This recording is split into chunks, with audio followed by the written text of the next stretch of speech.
Everybody ready, 'cause I would rather die. This is not your time, 'cause I would rather die.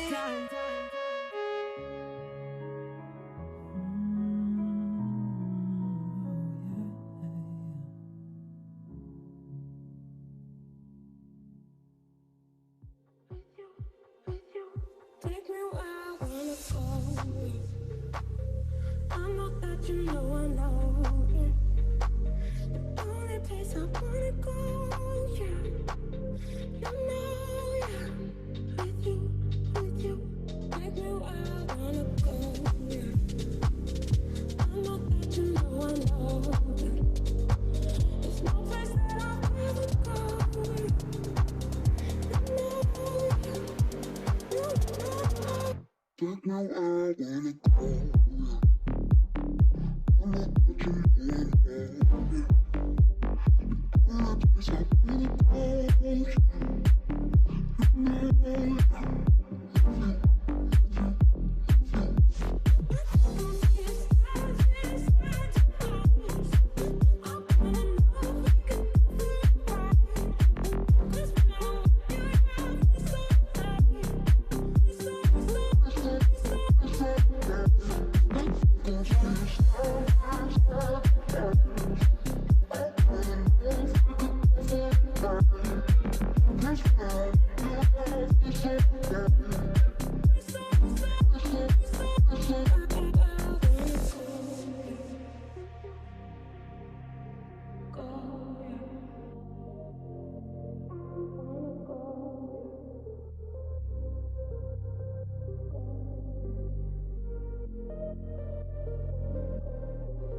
that you know I know. Only place I wanna go, yeah. You know, yeah.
Good afternoon. I'm Melanie Thornton. I'm the Executive Director of the New Zealand Institute of International Affairs.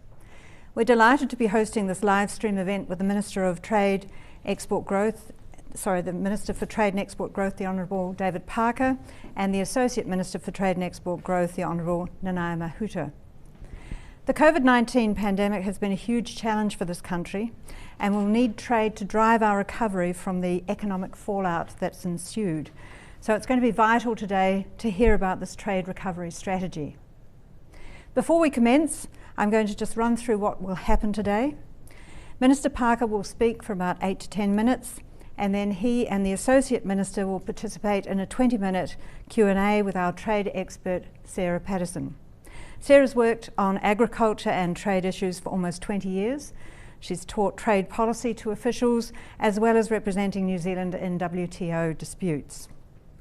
The event will be recorded and will be on NZIAA's website and YouTube channels, as well as on MFAT's YouTube channels and website. There will also be further details on MFAT's website. The Minister will release the full text of his speech following this event, and there will be opportunities for you to find out more about the details in the strategy. Over to you, Minister.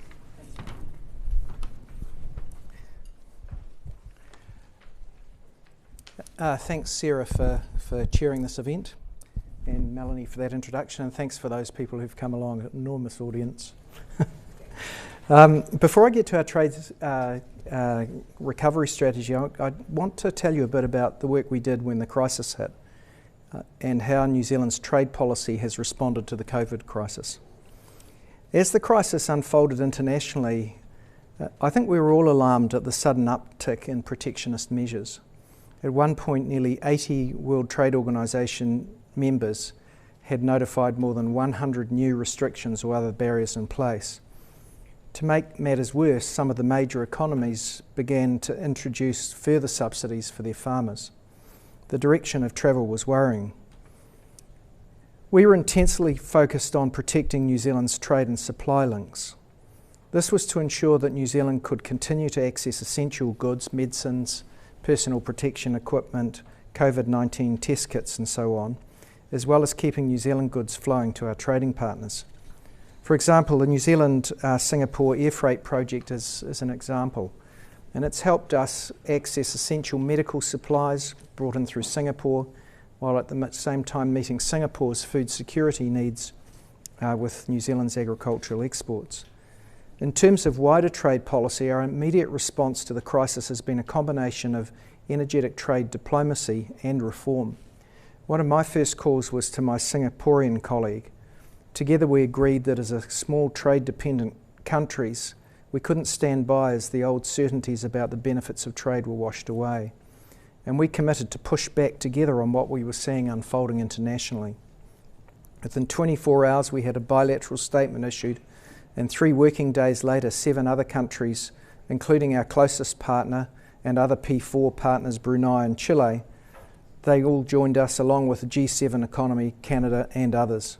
We all agreed to sustain trade and supply chain connectivity, particularly for essential medical goods and foods, and that statement now has 11 participants. The joint statement was important because it sent a signal about the contribution international trade can make to address the challenges we face with COVID-19. In short, we were making real my firm belief that international cooperation, not national protectionism, is the best way to address a global challenge.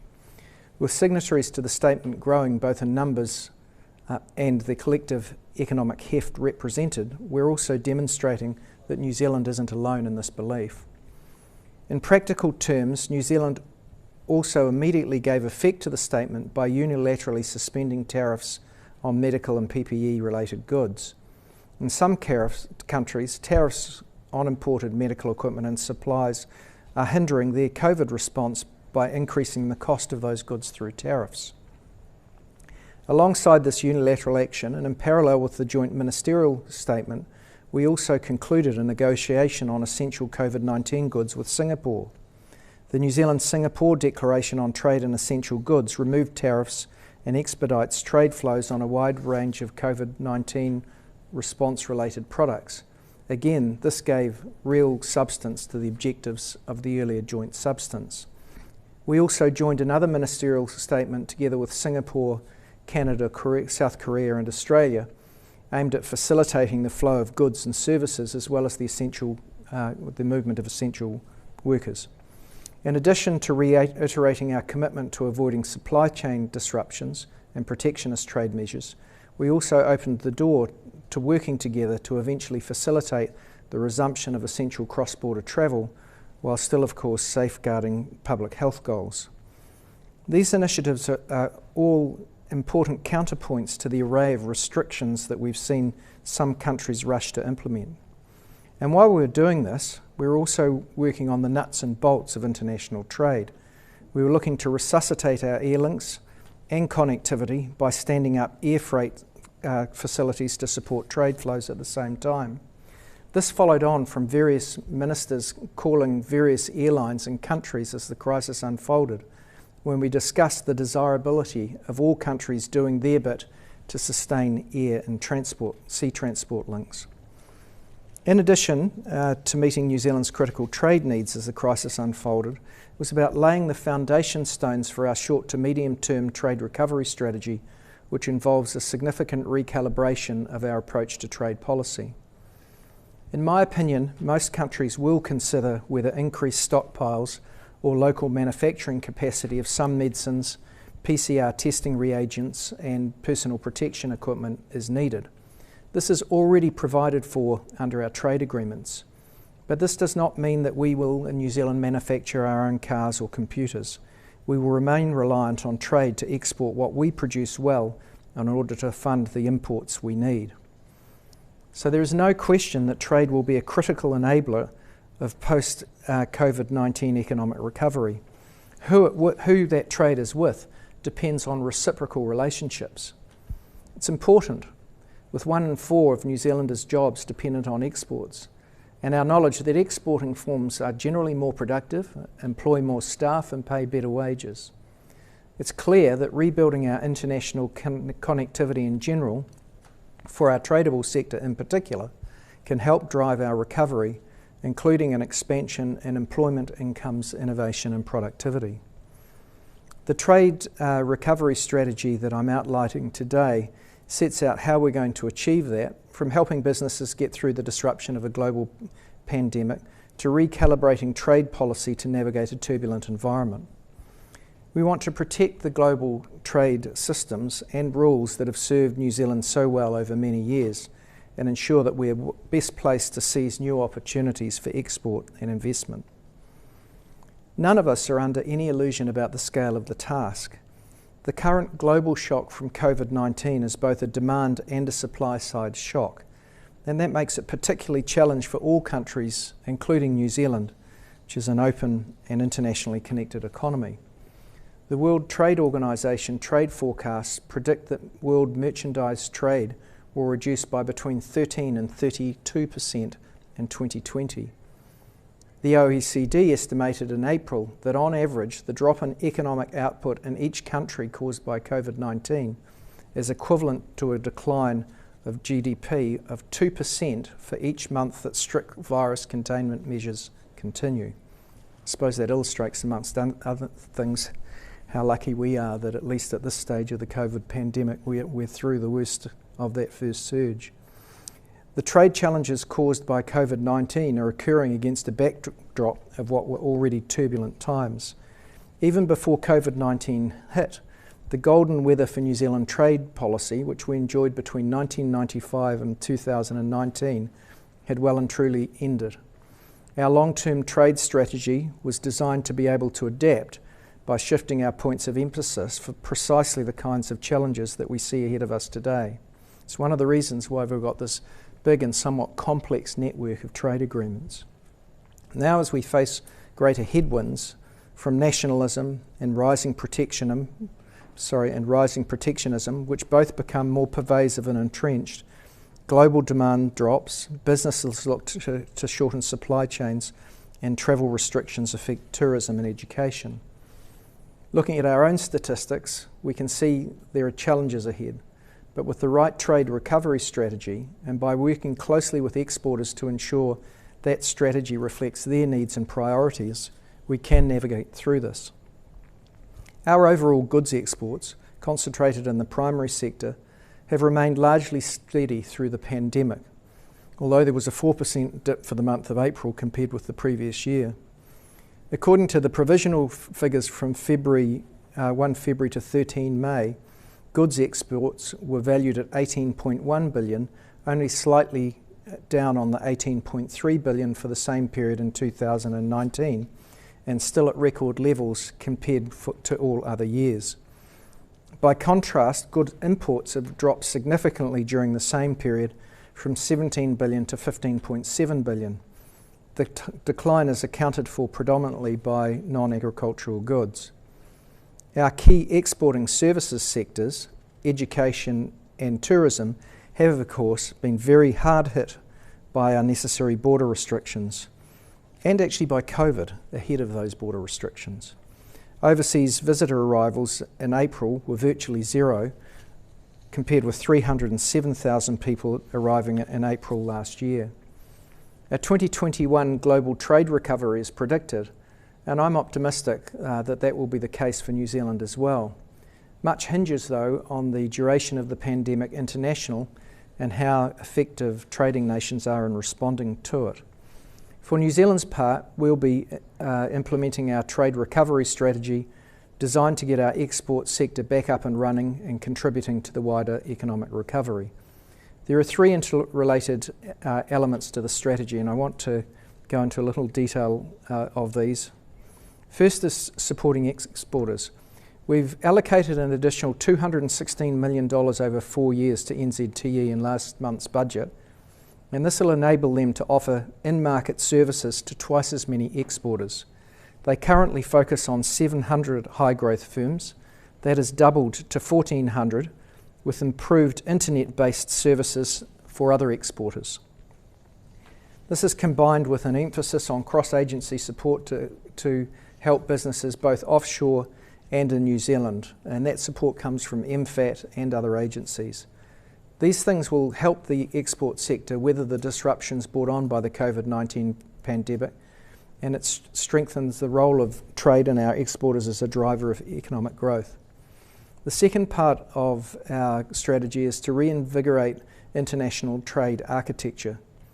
COVID-19 and the worrying trend towards protectionism that it has exacerbated have reinforced New Zealand's need for a functioning rules-based international system. We'll be working to shore up the World Trade Organization as well as expanding and developing our network of regional and bilateral FTAs. Speaking of bilateral negotiations, I do want to mention recent news of a supposedly leaked agricultural access offer on the EU FTA negotiations. I'm disappointed both by the leak, but even more disappointed by the quality of what we're being offered. Let me be very clear. This latest offer from the European Union reflects agricultural protectionism in the European Union. It is a very negative signal, especially at a time when we're working together in the World Trade Organization and elsewhere, encouraging countries not to be protectionist and to ensure trade can flow freely between us. For New Zealand exporters to face such an uneven playing field in the European Union is really unacceptable. To take one example, in terms of the recent leaked offer, in 2019, the European Union exported to us here, tariff-free, the equivalent of just under a kilogram of cheese per New Zealander to New Zealand. By comparison, the EU is offering access for just over 3 grams of New Zealand cheese per EU citizen. Even then, it's subject to volume restrictions and highly prohibitive tariffs. This is not a workable way to conclude our long-running negotiations. Currently, the EU has a 2-to-1 trade surplus in goods with New Zealand. As a country, we cannot afford that situation to remain. It is clear that the EU will need to address this imbalance.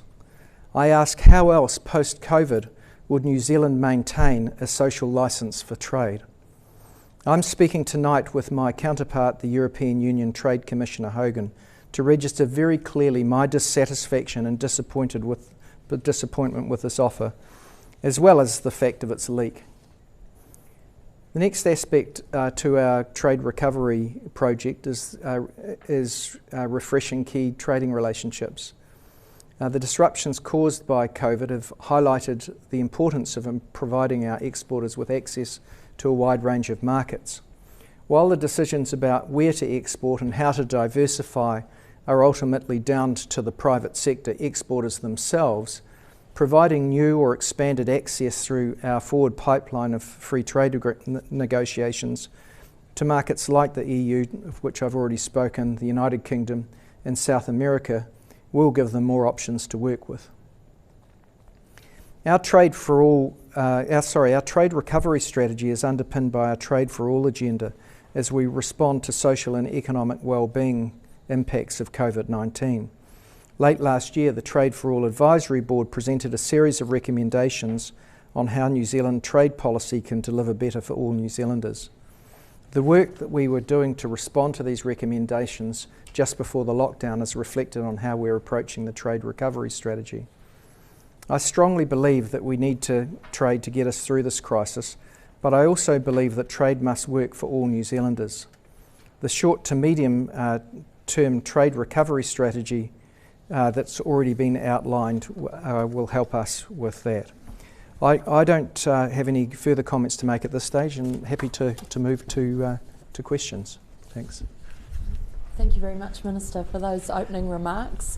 There's a lot of food for thought in there, but perhaps Minister Mahuta, I could come to you first and would welcome some of your reflections on some of the issues talked about, and in particular how this fits in with the Trade for All policy that the government has. Well, when I think about the Māori economy and what it can do through a very difficult circumstance of responding to COVID, but also what economic recovery looks like. There are three key pillars of the recovery strategy which will bode well for the Māori economy: support for business, both domestically but also in order for export businesses to be able to go back into the market. I think that is going to be a critical pillar and contribution of how MFAT and other agencies are going to reorient what they do right now that will inevitably help the Māori economy. The second pillar of the recovery strategy is around the rules-based system,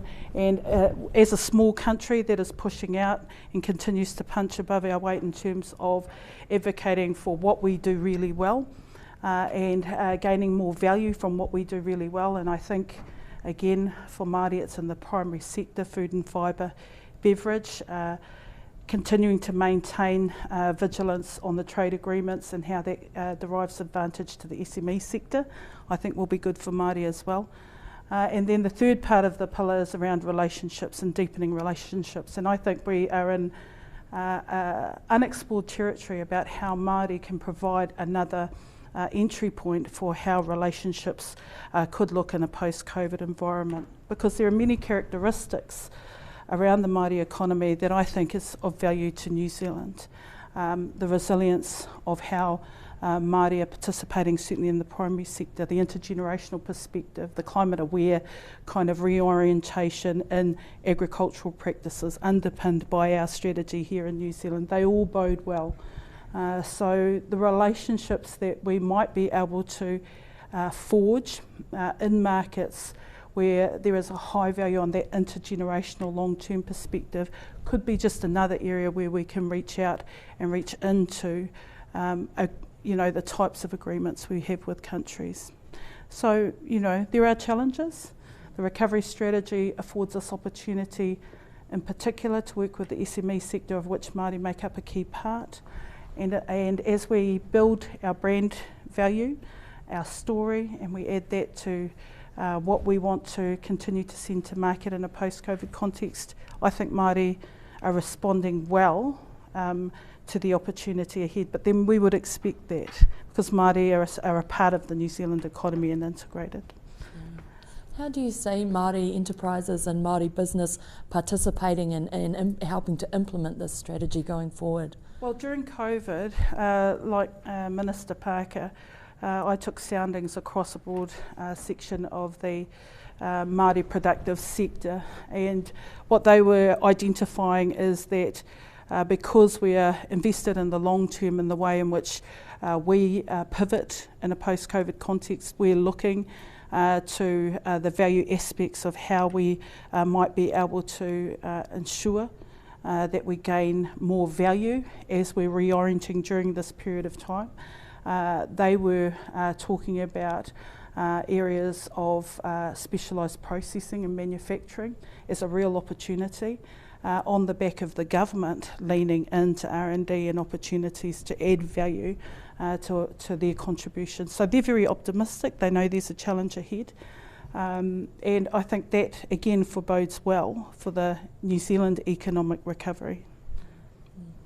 Minister Parker, would you like to add anything more about how you see that support to exporters creating benefit for them, what that will look like? I think the most practical things we've done at the start were actually ensuring air flight links were maintained.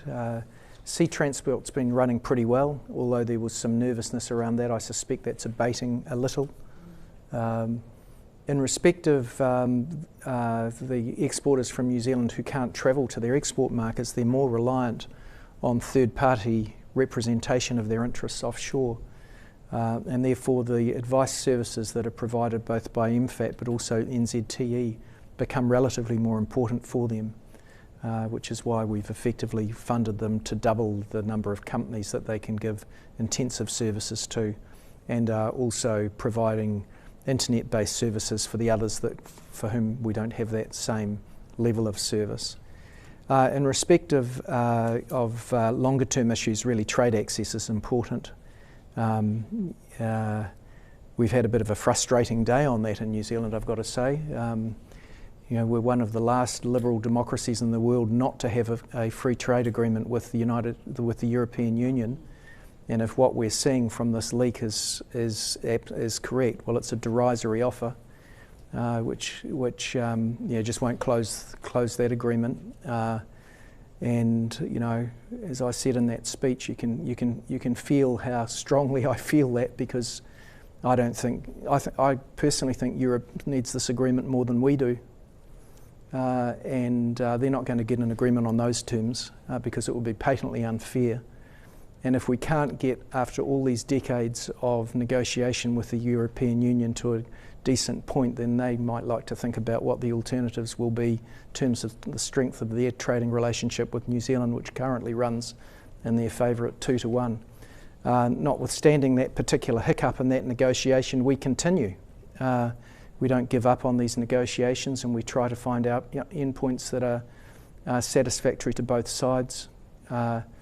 I'd finally make the point in respect of that every country that New Zealand has a sound trading relationship with, based on a decent trade agreement, whether it's Australia, China, ASEAN countries or CPTPP countries, our trade's broadly in balance and it's fair. The countries with whom we have, in general, unless it's a relationship that's founded on one particular commodity, all our relationships in the world are fair, where we have fair trade relationships, and they're generally, like in the European Union, more unfair where we don't have one. Both of you have touched on the importance of relationships, and ultimately trade does come down to relationships between people and businesses and governments. How, in this new environment where people-to-people connections are quite difficult, how does New Zealand maintain its global connectivity and strengthen its relationships?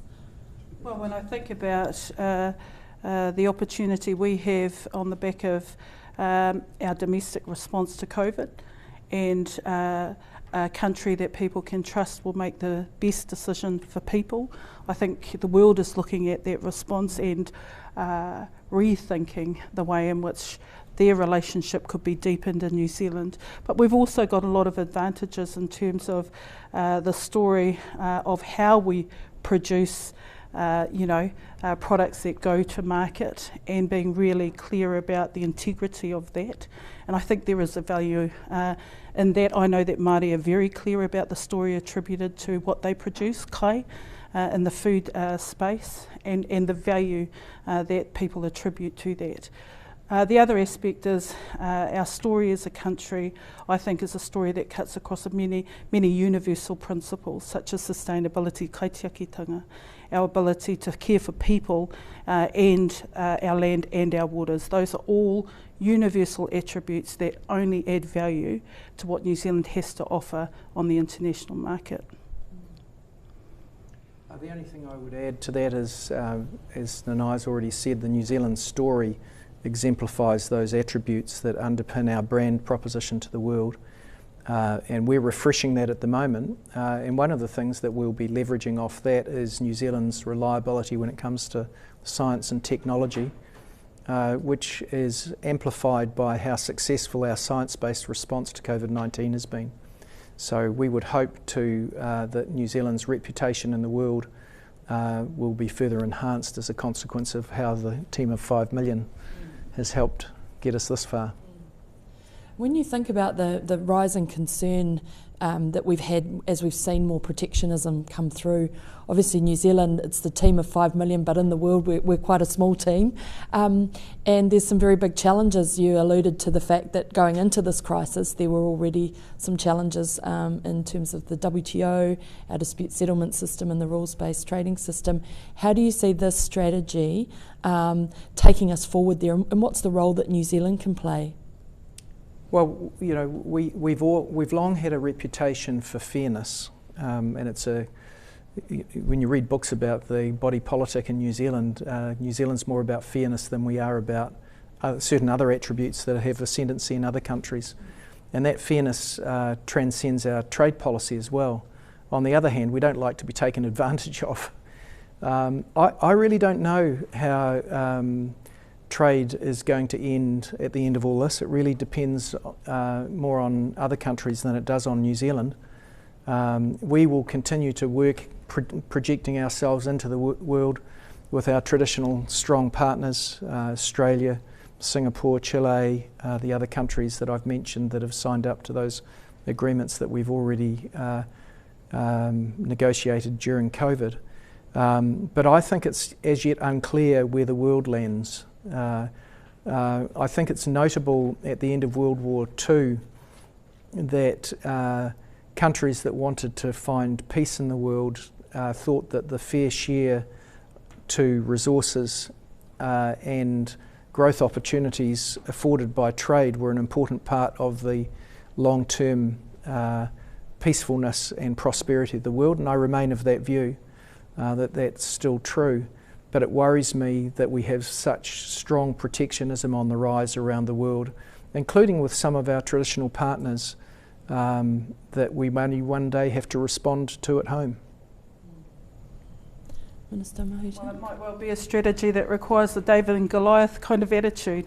I mean, we are a small country, and the work that David's doing to ensure that we continue to advocate for fairness, we continue to uphold a rules-based system, we continue to promote a trade for all agenda which deepens the domestic economic benefits of what we're trying to achieve for our people here in New Zealand as we look out to market.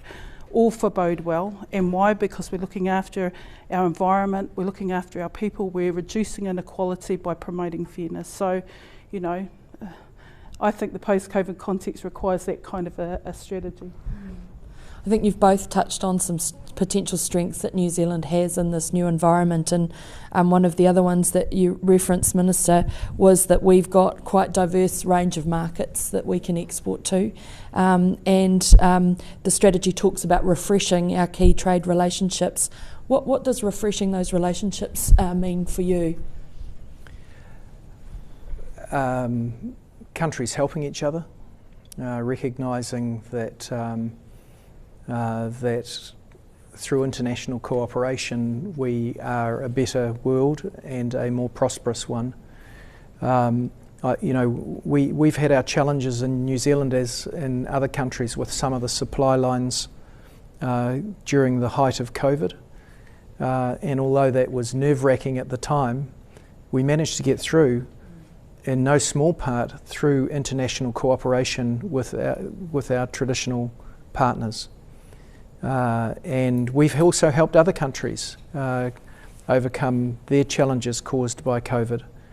And I think, you know, I really, you know, we're a country that's so small it's obvious that multilateralism is to the benefit of us and the world.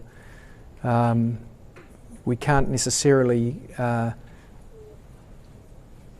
impose that view upon the rest of the world, but we can build out support for it by doing practical things and working with partners who share our values. Do you think that there might also be some new opportunities that possibly we haven't thought about, or new partnerships out there, new market opportunities that we could explore? Well, if I think about some of the stakeholder groups that I had the ability to meet with during the COVID period, one key message that came out from across every sector, primary sector, forest, land, food production, was that we should use the post-COVID context to develop our edge in terms of digital technology to be able to contribute more in that space. We don't have a well integrated system in this area. Many sectors said that much of what they do could be absolutely enhanced through e-commerce and a common platform, doing more in the IP sector and the digital tech sector. So I think there are real opportunities there, because what we are able to produce that can add value to traditional practices, I think, is a space still undiscovered to its full potential, and can contribute a lot in the New Zealand context and to the world market. Value often lies in complexity.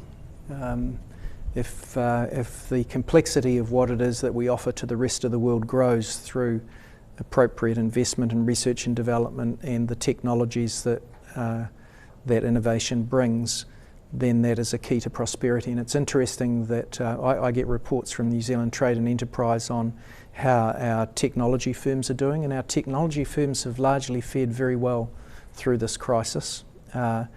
And it's a rapidly growing part of our economy, and I think we have to continue to support it in order to diversify the mix of what it is that we sell to the rest of the world. In your remarks, you referenced that this strategy is a significant what is required is a significant recalibration of New Zealand's approach to trade policy. What looks different for you as we go forward into this new reality? Well, in the short to medium term, it's actually the support that we need to give to exporters in market. They can't travel themselves. It's harder for them to form new relationships. They can make connections obviously via the internet with agents, but it's pretty hard for them to assess market risk and who's reliable or not. The network of posts that we have around the world through the Ministry of Foreign Affairs and Trade, who often co-locate with New Zealand Trade and Enterprise, is probably the most important resource that we can offer additional support through at the moment. Minister, anything Well, to one add? of the reasons I argued too, and David supported me around having an associate trade minister with an emphasis on the Māori economy, was the opportunity to deepen the potential of Indigenous agreements and partnerships and what that could leverage both ways. But knowing that many other Indigenous countries look to New Zealand in key areas that could assist them, that seemed to me to be a platform that we have not yet fully discovered its true potential and what the economic opportunity arising out of those relationships could create. So I'm very focused and narrow in that focus perhaps, but it's for a bigger advantage. I believe in the Indigenous trade space there are real opportunities that could be leveraged for our country to support our economy, but also to support like economies who are challenged with being included as serious contributors to lifting the well-being of their people. When we think about New Zealand putting itself on the world map and strengthening relationships, APEC 2021 was an amazing opportunity there. Would either of you like to comment about how you see that opportunity now and how that might be going to operate next year? Well, we don't know, is the truth of it. Because of the disruption to this year's event, it will have knock-on effects to subsequent years, and we're really not sure how that falls as yet. I think Malaysia have been quite clear that they want to delay their year till next year, but what the knock-on effects of that are in subsequent periods is not yet clear. Yeah.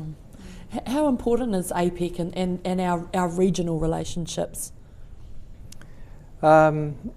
Well, we've got to make every multilateral institution, we've got to do our best to make sure that they continue to work. And there's pressure on just about all of them at the moment. APEC didn't have a particularly successful year last year because of some issues in the host country. And this year is disrupted by COVID.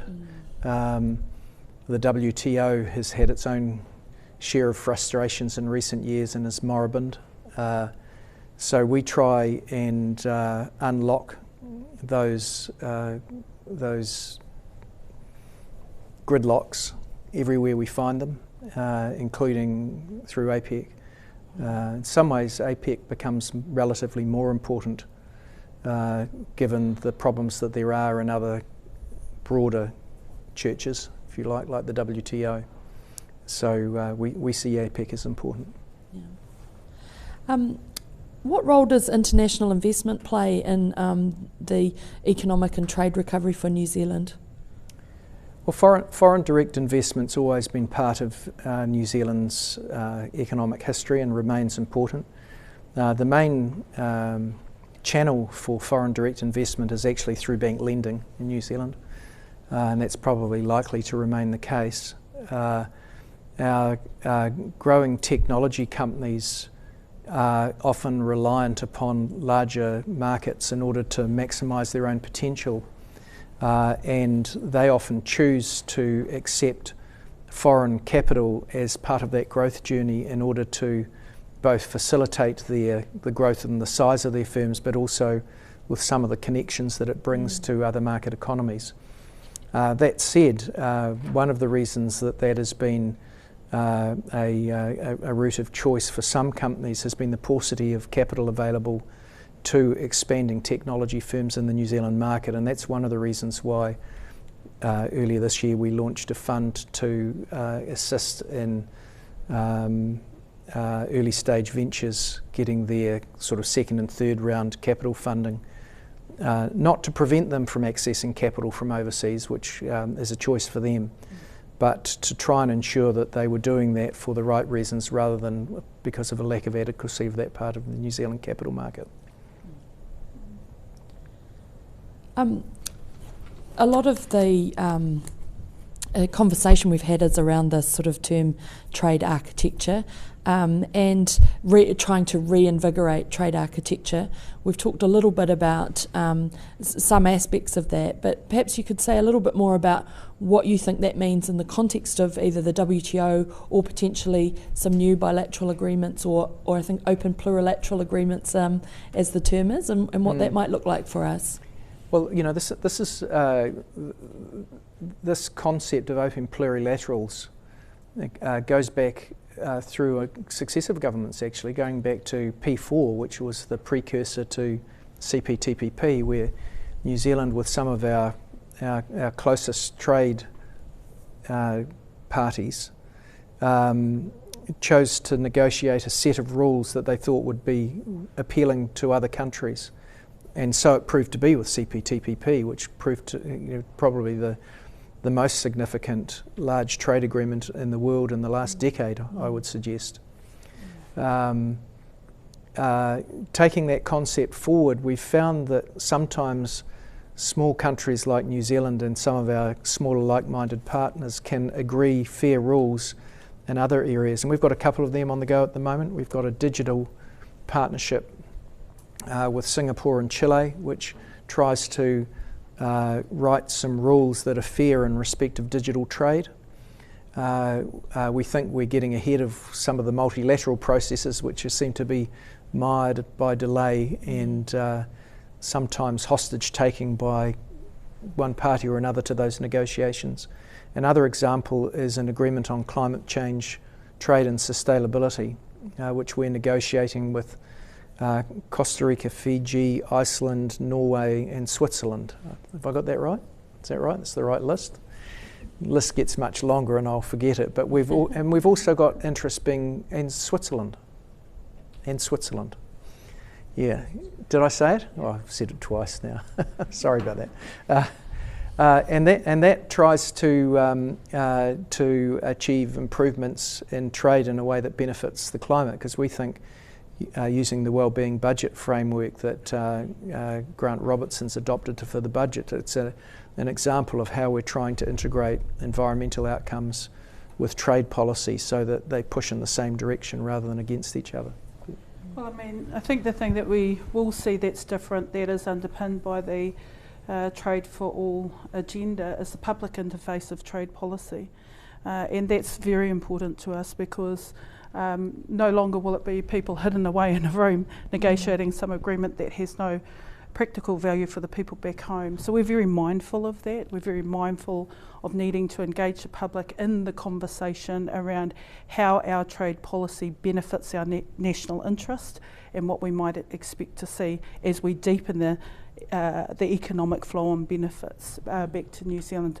Probably at this juncture I should acknowledge the establishment of Te Taumata, which MFED have been using as an advisory body on aspects that impact on Māori. So for example, the digital partnerships that were referred to, that's a new area where Te Taumata were able to really understand that, have some engagement with Māori around the flow on benefits and opportunities there, and to some extent provide a really healthy discourse around, you know, how trade agreements going forward into the future could have these other benefits. So I see that as a real, I think, key characteristic of the Trade for All agenda and approach, and the benefits it could deliver to New Zealand. Yeah.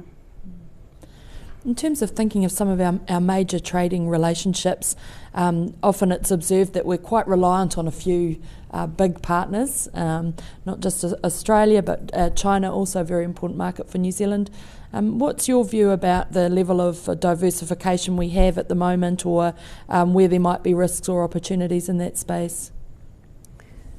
Well, I suppose the first point I would make is that our existing relationships are our most valuable ones, really, a bird in the hand's worth two in the bush.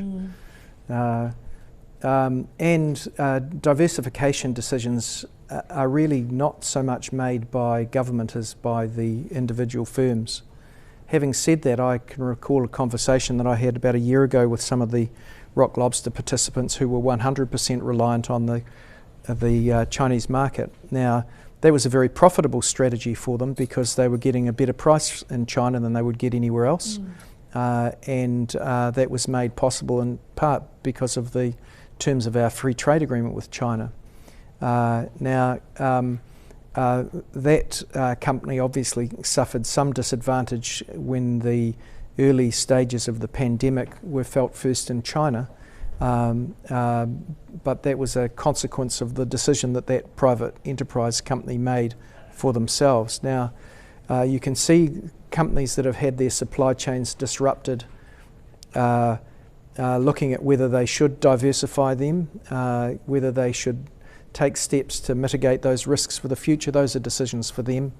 The best that we can do is maximise their low tariff choices through trying to advocate for better access into all world markets. Do you, often one of the terms that's come up in the context of thinking about COVID and people's reactions to it has been a questioning potentially of globalisation and what this means. Some countries have talked about being self-sufficient in certain essential products or potentially self-sufficient in food.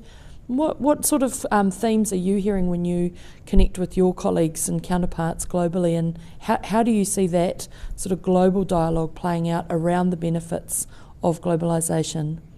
Do you want to go first? I don't think the dust has settled on any of that conversation. We're still in, really, from a global context, we are still in the middle of many countries trying to respond to the immediate challenge in front of them. So, as I say, I don't think the dust has settled on how things will look in a post-COVID context, but we can be responsible as a very small country, having now been in a position to reflect on the response to date and casting out what needs to be our recovery strategy. We believe that there is a continued emphasis on engaging in markets, reorienting domestically to support the move from volume to value, being able to now think about seriously how we strategically invest in areas that could really get uptake and improve the way in which our businesses are able to participate in a post-COVID context. So,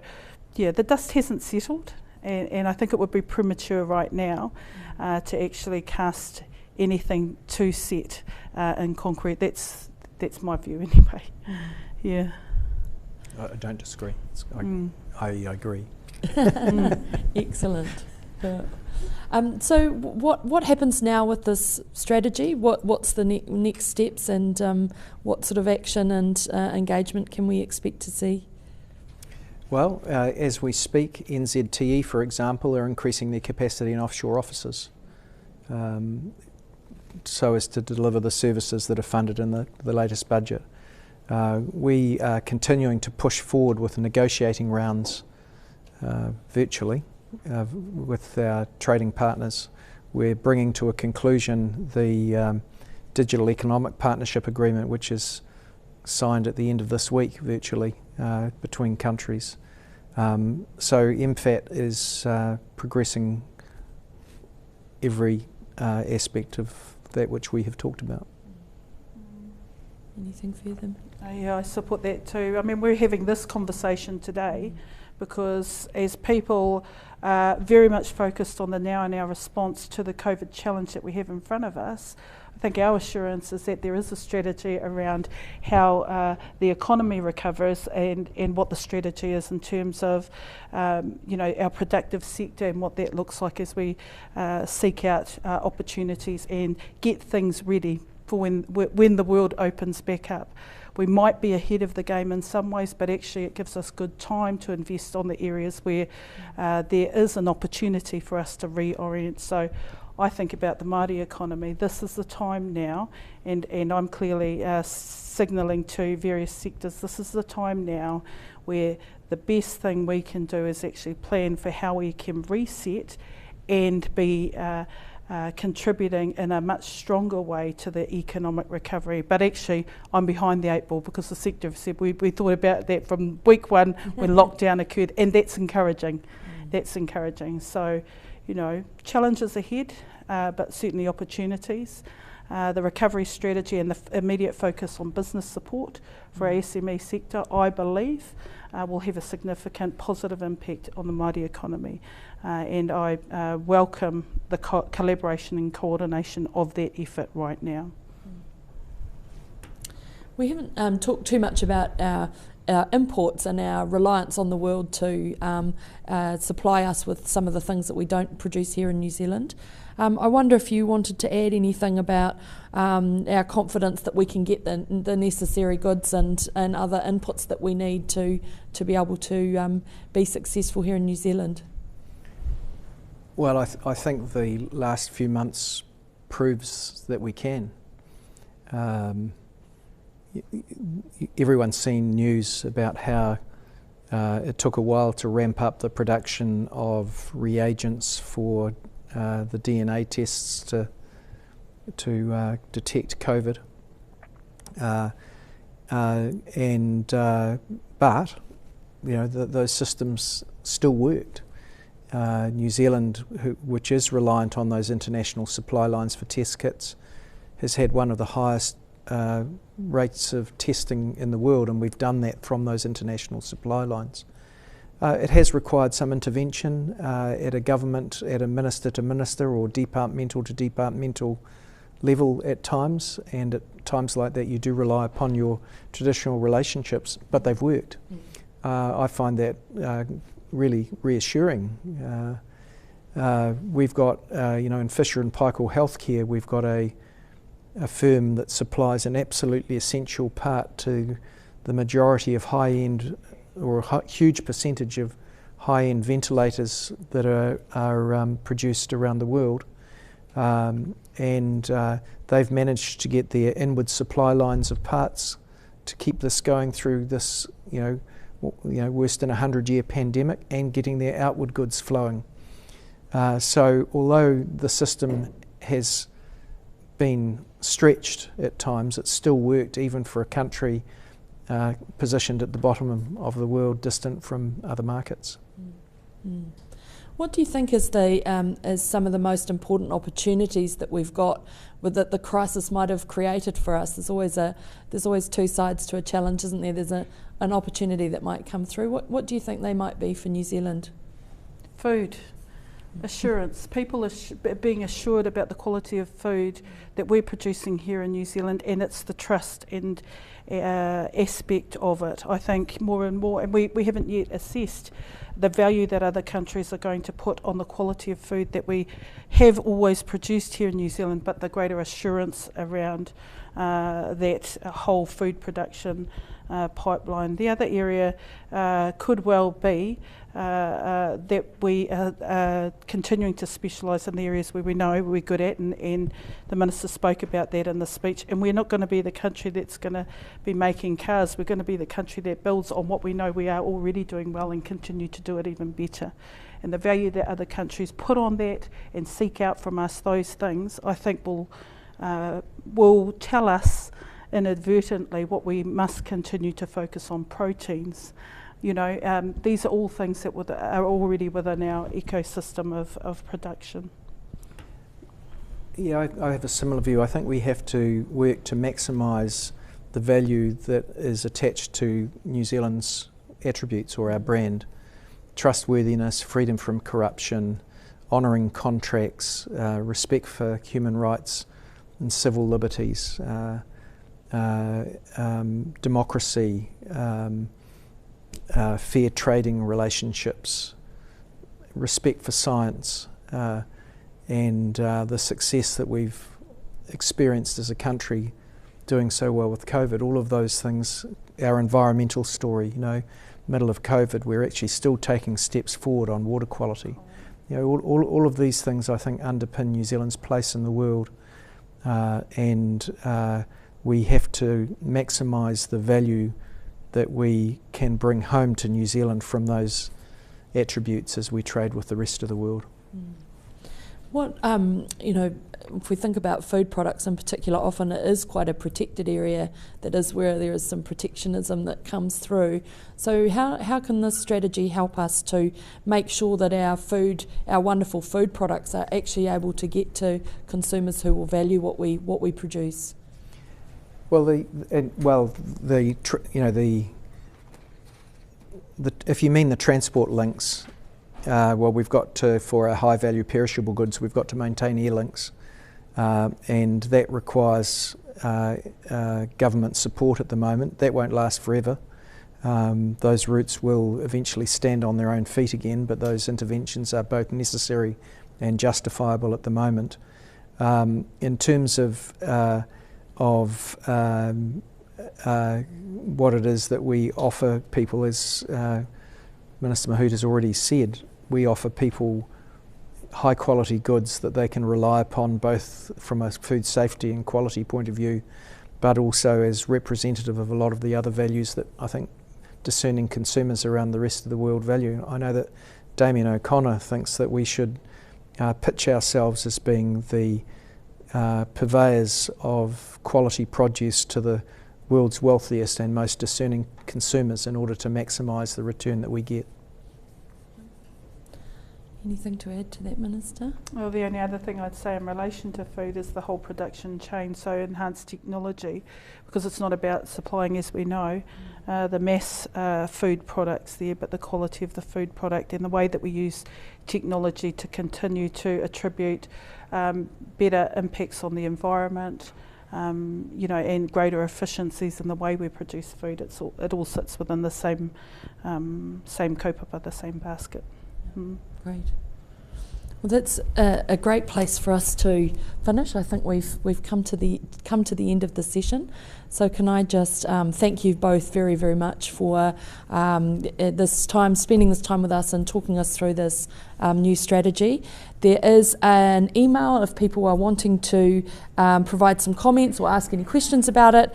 I'll read that out for you. It's trade recovery, all one word, at mfat.govt.nz.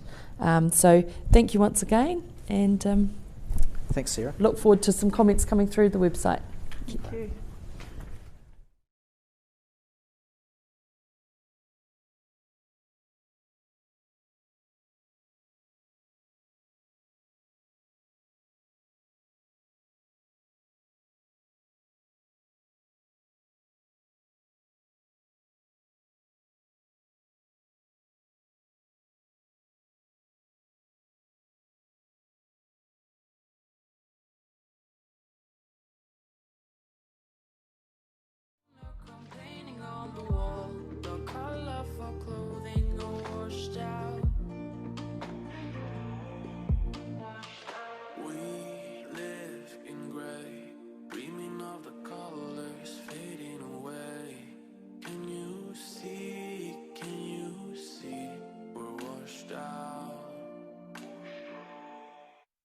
washed out.